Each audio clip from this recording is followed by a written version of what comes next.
Hello everyone, welcome to our YouTube channel. तो कैसे हैं आप सभी? आप सभी अच्छे होंगे, स्वस्थ होंगे, मस्त होंगे।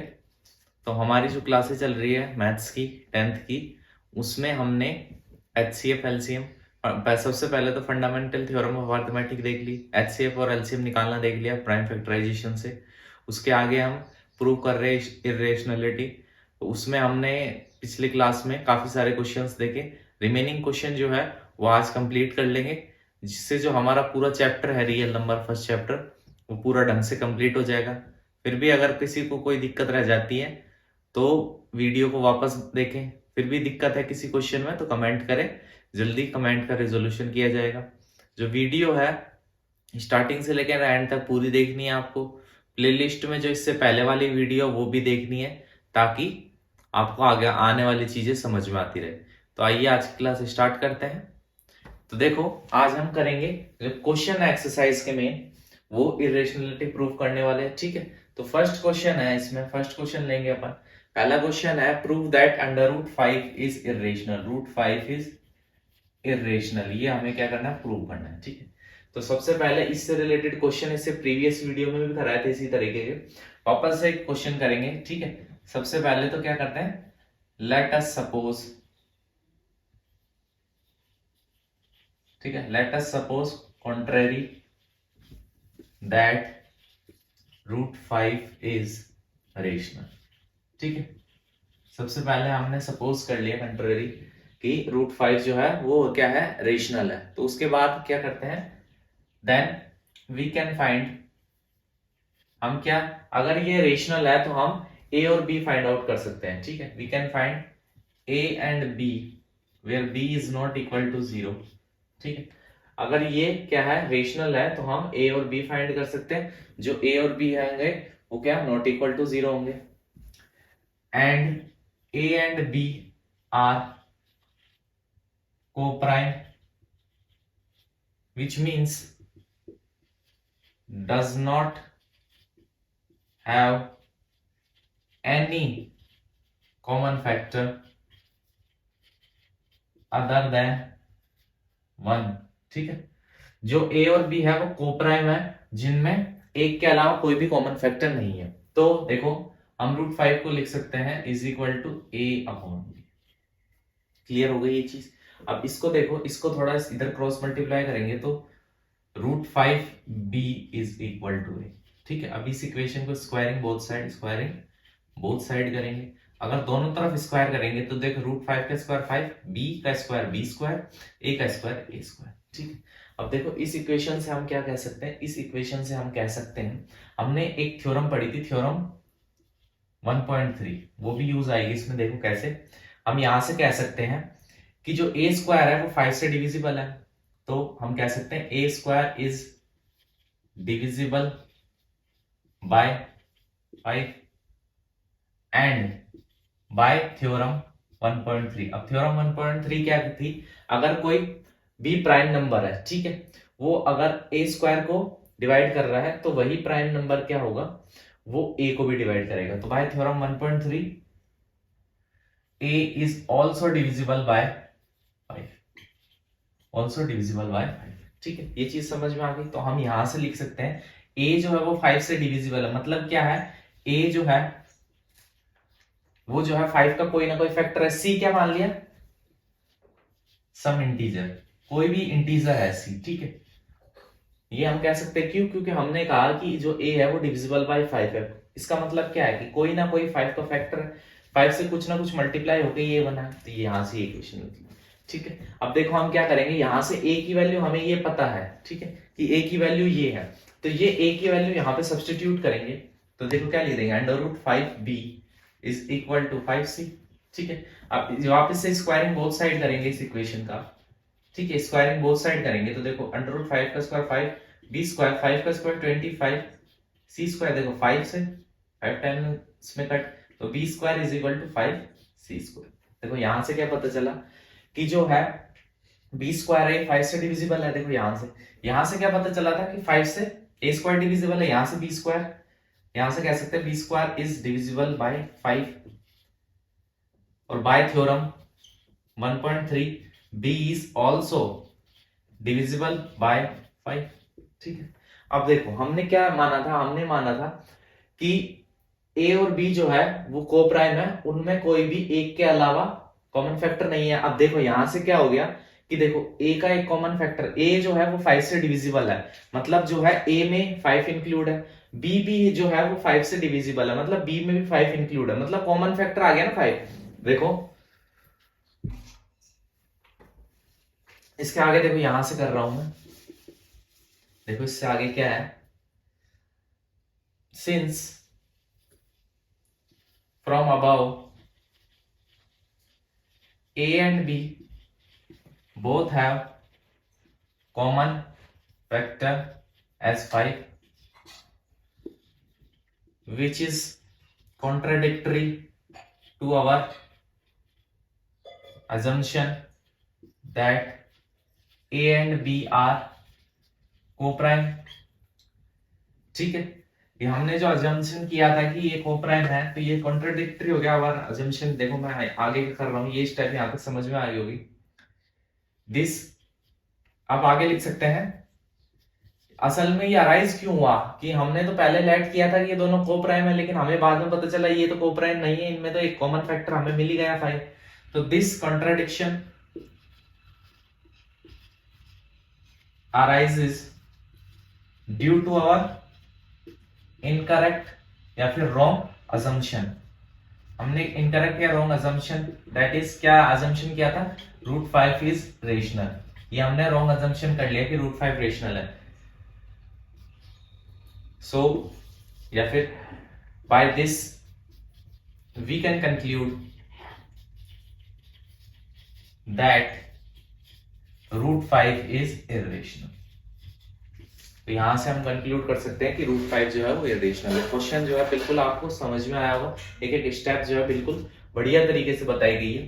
ठीक है, इसी वे में देखो ये यहाँ पे √5 √2 √3 कुछ भी आ जाए, रूट सिंगल रूट आ जाए, तो इस वे में लेके चलना है। ठीक है, अब अदर टाइप्स के क्वेश्चन भी देखते हैं। देखो जैसे क्वेश्चन है नेक्स्ट, देखो यहां तक जो है क्वेश्चन एक पैटर्न है इन सारे क्वेश्चन में। ठीक है, मतलब वो पैटर्न एक बार आप प्रैक्टिस करके समझ लिया ना, तो फिर तो कोई सा भी √2 √3 √5 √6 कुछ √6 तो कुछ भी आ जाए मतलब रूट में, तो आप इजीली उसको सॉल्व कर सकते हैं। ठीक है, अब देखो इसमें नेक्स्ट क्वेश्चन है, प्रूव दैट 3 + 2 √5 इज इरेशनल।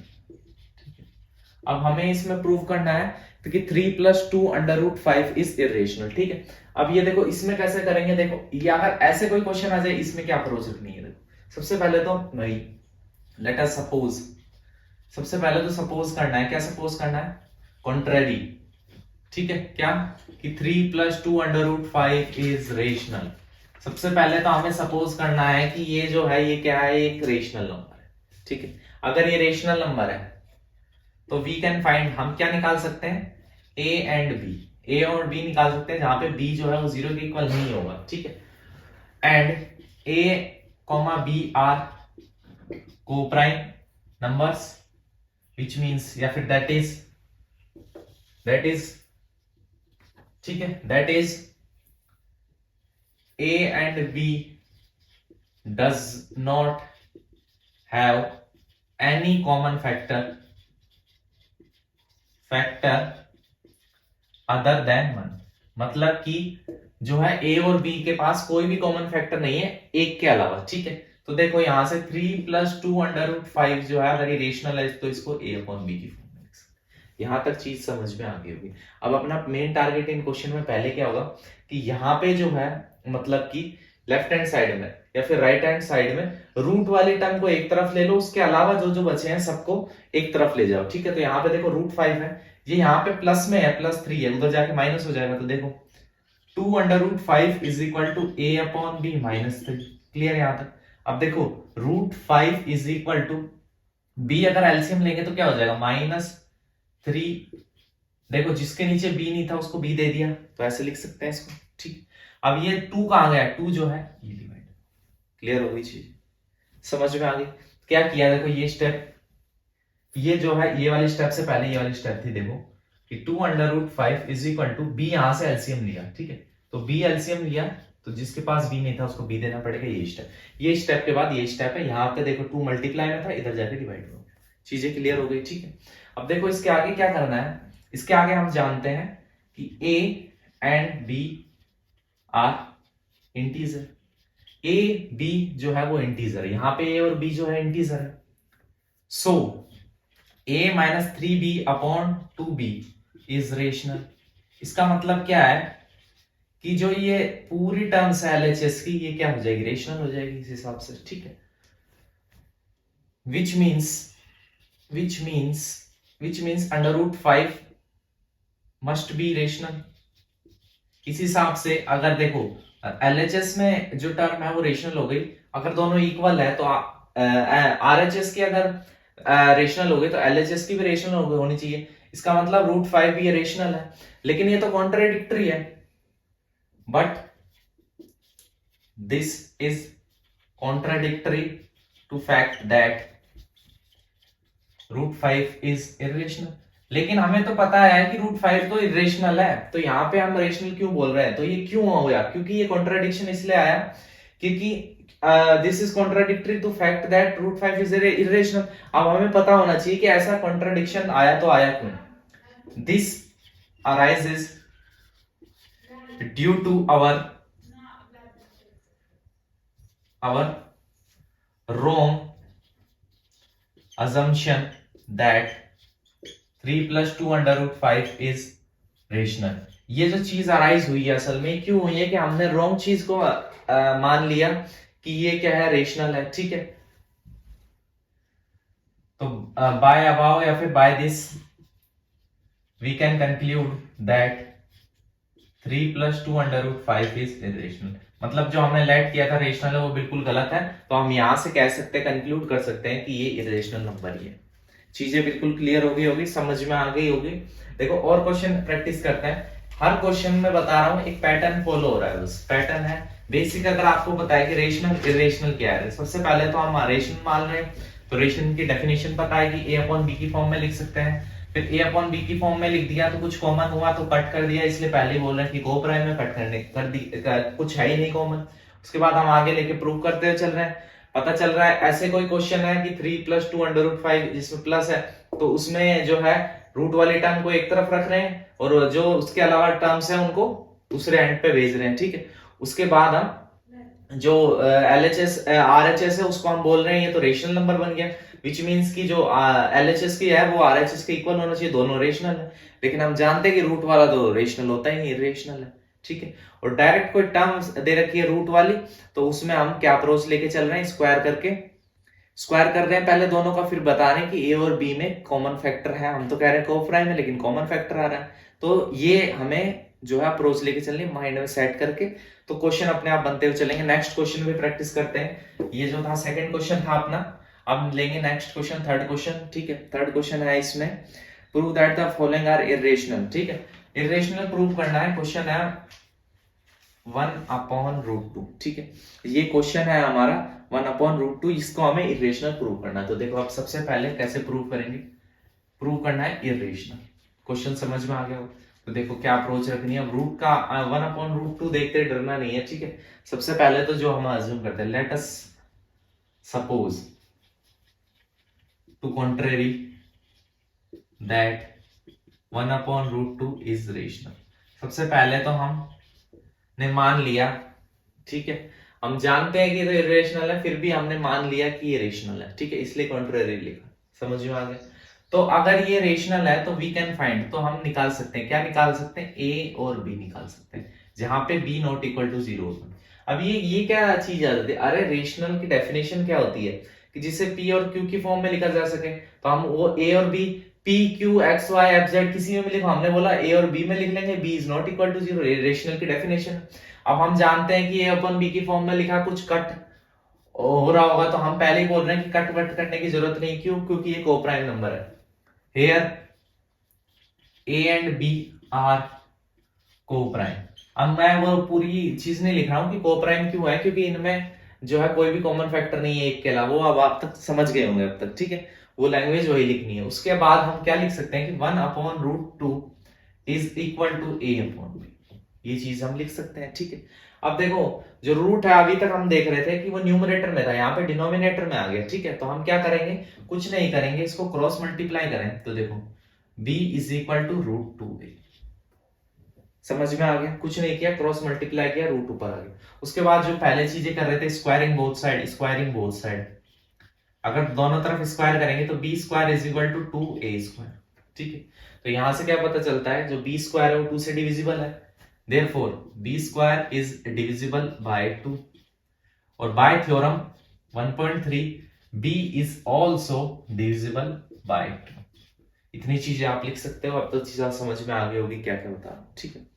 इतनी चीज हो गई। उसके बाद नेक्स्ट स्टेप में क्या करते हैं, अगर जो b है वो 2 से डिविजिबल है तो b जो है उसको 2 से लिख सकते हैं, c इज एनी इंटीजर, ठीक है। c जो है वो कोई भी इंटीजर हो सकता है। हम मान रहे हैं कि ये 2 से डिविजिबल है, मतलब 2 का कोई ना कोई फैक्टर होगा, 2 से कुछ भी मल्टीप्लाई हो सकता है, 2 से 2 हो सकता है, 3 4 5 6 XYZ कुछ भी होगा, लेकिन जो c है वो कोई सा भी इंटीजर हो सकता है। जो मेन फॉर्म बनेगी वो तो यही बनेगी। क्लियर हो गई चीज। अभी जो b है, b इसकी वैल्यू देखो ये है, अगर ये वैल्यू यहां पुट करें तो देखो under root 2a is equal to 2c। क्या किया कि b is equal to 2c। अब b यहाँ पे b सेम चीज है, तो यहाँ और यहाँ अगर ये है तो इनडायरेक्टली जो, अगर यहाँ पे LHS सेम है तो RHS भी सेम होगा, तो वही किया, RHS सेम कर दिया दोनों का। उसके बाद वही स्टेप लिखेंगे, स्क्वायरिंग बोथ साइड, दोनों तरफ स्क्वायर करेंगे, ठीक है। दोनों तरफ स्क्वायर करेंगे, रूट 2 का स्क्वायर 2, a का स्क्वायर a स्क्वायर, 2 का स्क्वायर 4, c का स्क्वायर c स्क्वायर। क्लियर। अब देखो ये यहाँ जो 2 है मल्टीप्लाई में इधर जाके डिवाइड में होगा, तो डायरेक्ट कट कर रहा हूँ, 2 से 2 टाइम्स कट हो जाएगा, तो a square is equal to 2c square. Clear हो गया यहाँ से। अब यहाँ से हम कह सकते हैं क्या कि a square is divisible by 2। a square जो है 2 से डिविजिबल है, तो bye theorem 1.3 a is also divisible by 2। जो a है वो भी 2 से डिविजिबल। अब देखो क्या है, हमने अभी अभी देखा, क्या देखा, हमने पहले ही ऐड किया कि a और b जो को प्राइम है, लेकिन अभी हम देख रहे हैं कि a में भी 2 कॉमन आ गया। 2 कॉमन मतलब a में भी 2 उसका एक फैक्टर आ गया, और हम देख रहे हैं b में का भी एक फैक्टर आ गया 2। तो which mean by this a and b are not coprime because they have 2 as common factor।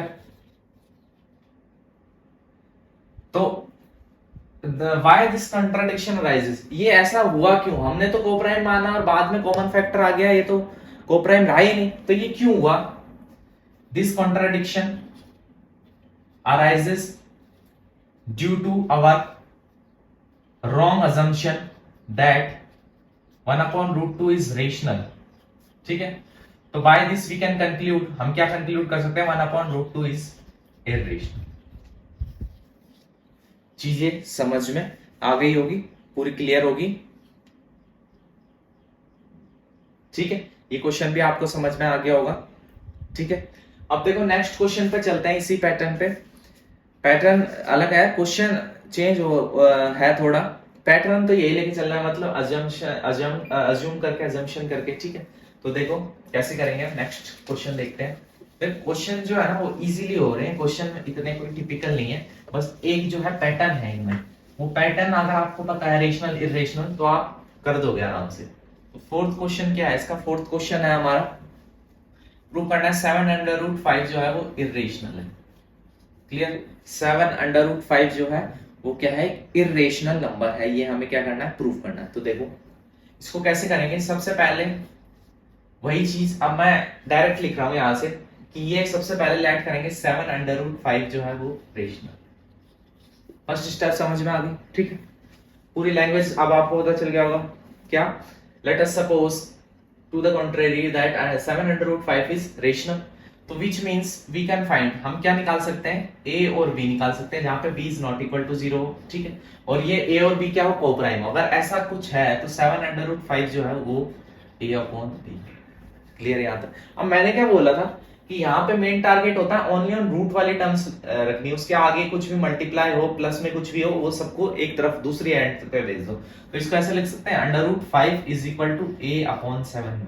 Multiply में था, डिवाइड में भेज दिया। समझ में आ गई यहाँ तक चीज, कोई भी दिक्कत। अब देखो अगर हम इक्वेट करते हैं दो इक्वेशन को इक्वल में, तो इसका मतलब क्या है कि ये जो LHS है और RHS है दोनों इक्वल होगी। देखो यहाँ पे a एंड b जो है क्या है, इंटीजर है। अगर a और b इंटीजर है तो इसका मतलब क्या है कि a/7b will be rational, rational होंगे। ये a/7b रेशनल होंगे। इसका मतलब क्या है, √5 विल बी रेशनल। इसका मतलब √5 जो है वो भी रेशनल होना चाहिए। But this is contradictory to fact that √5 is irrational. ये तो कॉन्ट्राडिक्टरी फैक्ट हो गया, मतलब ये तो बिल्कुल ही हम अलग चीज पे चलेगा। अलग चीज इन द सेंस कि हमें पहले ही पता है √5 तो कभी रेशनल हो ही नहीं सकता, हम यहां से बोल रहे हैं कि रेशनल है, तो कॉन्ट्राडिक्टरी हो गया। तो क्यों हुआ ये कॉन्ट्राडिक्टरी? ड्यू टू आवर, ये क्यों हुआ? Due to our wrong assumption या फिर incorrect assumption that 7/5 is rational. तो वी कैन कंक्लूड, तो हम यहां से क्या कंक्लूड कर सकते हैं कि 7/5 इज इरेशनल।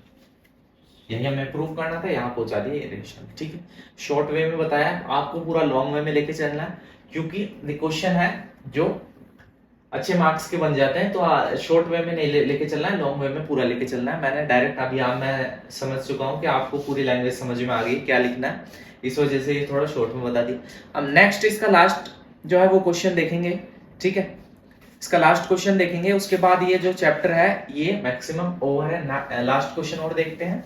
ठीक है, लास्ट क्वेश्चन को थोड़ा ढंग से बता देता हूं वापस। देखो लास्ट क्वेश्चन है, 5th क्वेश्चन है अपना लास्ट, 6 + √2, 6 + √2 को इरेशनल प्रूव करना है। ठीक है, अब ऐसा कोई क्वेश्चन आता है, सबसे पहले इरेशनल जो है प्रूव करने के लिए सबसे पहले लेट करना है कि वो रेशनल है। तो सॉल्यूशन में आपका कर रहे, लेट अस सपोज दैट, या फिर let us suppose to contrary that 6 + √2 is rational. जो 6 + √2 है वो रेशनल है। अगर वो रेशनल है तो वी कैन फाइंड, हम क्या निकाल सकते हैं, a and b where b is not equal to 0 and a and b are co-primes। a और b जो है co-prime है, co-prime है, that means that is, ये है that is a and b does not have any common factor other than 1। ठीक है, इसका मतलब क्या है कि a और b में कोई भी कॉमन फैक्टर नहीं है एक के अलावा। ठीक है, अब तो इसमें फिर आगे का स्टेप लेते हैं। अगर ऐसा है तो हम डायरेक्ट इसको लिख सकते हैं 6 + √2 = a। क्लियर हो गई ये चीज। अब आगे का क्या पैटर्न होता है, अभी तक मैंने जो बताया कि हमें क्या पता है कि यहाँ पे ओनली ऑन रूट वाली टर्म्स रखनी, उसके अलावा कुछ भी जो है यहाँ पे नहीं रखना है हमें। तो देखो इसको लिखेंगे हम √2 = a/b - 6। √2 = a/b - 6, यहाँ 6 प्लस में, इधर जाके माइनस में। ठीक है, अगर ऐसा है तो a and b are integer, यहाँ पे हेयर, यहाँ पर a and b are integer, integer z से डिनोट करते हैं। ठीक है, so therefore a/b - 6 is rational. इसका मतलब क्या है, ये जो RHS है वो क्या होगा, रेशनल होगा। Therefore √2 will be rational. इसका मतलब क्या है, √2 भी रेशनल होना चाहिए। ठीक है, क्योंकि अगर RHS जो है वो LHS की इक्वल है, तो अगर RHS जो है वो रेशनल है तो ये √2 ही है इधर, तो LHS में ये भी क्या है, रेशनल होना चाहिए। This is contradictory to fact that √2 is irrational. ये तो कॉन्ट्राडिक्शन हो गया फैक्ट के कि हमें पता है ये इरेशनल नंबर है, तो ये क्यों हुआ? This contradiction arises due to our wrong assumption।